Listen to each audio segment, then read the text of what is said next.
Hi guys, I'm your friend Humayun Malik and today we are going to discuss master slave JK flip flop.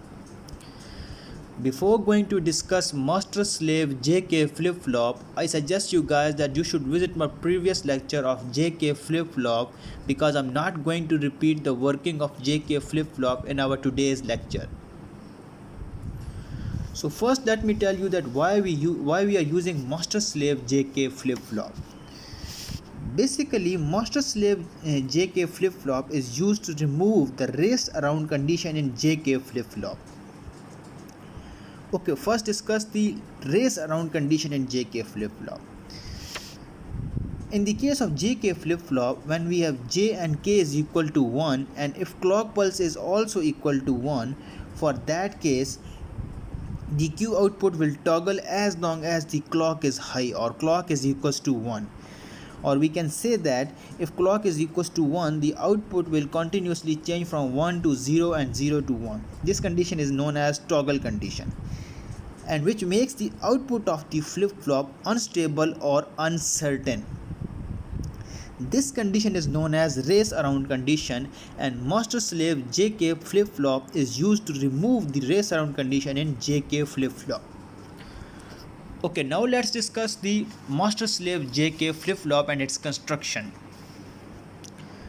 A master slave flip flop can be constructed using two JK flip flops. We can construct a master slave JK flip flop by using two JK flip flops. The first flip flop called the master and is driven by the positive clock, and the second flip flop is the slave flip flop and is driven by the negative clock, which you can see in your diagram clearly that first is the master flip flop and the second is slave flip flop. In the case of master flip flop, we have two inputs, first is J and the second is K.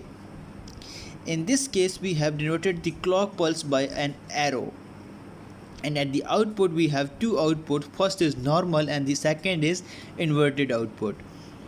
In the case of slave flip flop, we again have two inputs, first is J and the second is K. But in this case we have denoted the clock pulse by an arrow, but before an arrow we have put a small circle which simply denotes that the clock of the slave flip flop is the inverted form of the clock of the master flip flop. Or we can say that master flip flop works when clock is high or clock is equals to 1, and slave flip flop works when clock is low or clock is equals to 0. During positive clock, master flip flop gives intermediate output.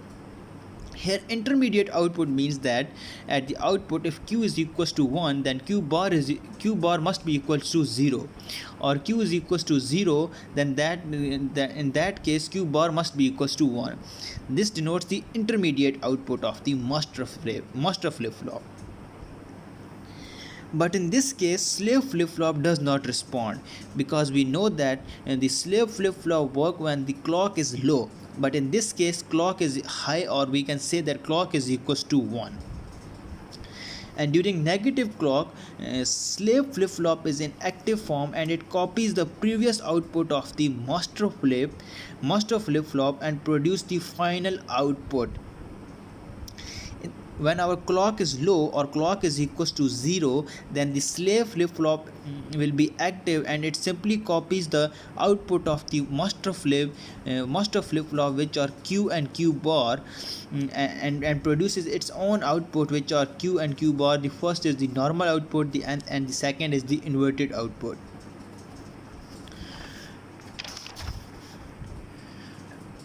Okay, this is the master slave flip flop using NAND gate.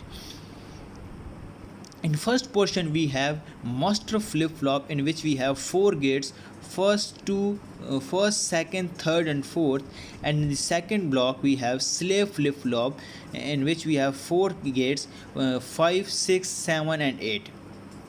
and we clearly see that the master flip-flop works when the clock pulse is high or clock pulse is equals to 1, and the slave flip-flop works when the clock pulse is low or clock pulse is 0.